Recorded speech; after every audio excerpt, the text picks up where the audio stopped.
Praise God అండి. బైబిల్‌లో మనం చూస్తే, బైబిల్‌లో చాలా అద్భుతమైన విషయాలు లిఖించబడ్డాయి. మరి ముఖ్యంగా ఈ యొక్క క్రియేషన్‌లో మనము పైకెత్తి తల చూసినప్పుడు మనకేం కనపడుతుంది?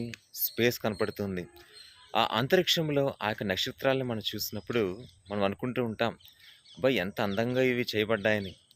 అయితే మనము బైబిల్‌లో యోబు గ్రంథంలో చూస్తే చాలా కాలం క్రితం, వందల సంవత్సరాల క్రితమే బైబిల్‌లో దేవుడు ఆ రీతిగా ఆకాశంలో స్టార్స్‌ని అందంగా ఆయన చేశారని రాయబడి ఉంది. మరి ఎంతో దూరంలో ఉన్న ఆ యొక్క స్టార్స్ గురించి, ఆ గెలాక్సీస్ గురించి టెలిస్కోప్ కూడా కనిపెట్టక ముందే యోబు గ్రంథంలో ఎలా రాయబడ్డది? How it is possible? That is why the reason is the people of God, the prophets, they believed in the Spirit of God. So, through the power of the prayer and meditation in prayer, they were able to receive all the knowledge of this universe.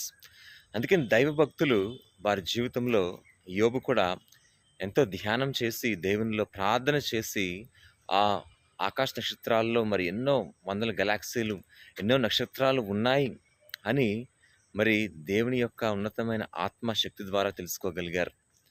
అందుకని Bible చాలా ఉన్నతమైన గ్రంథము. ఆమేన్.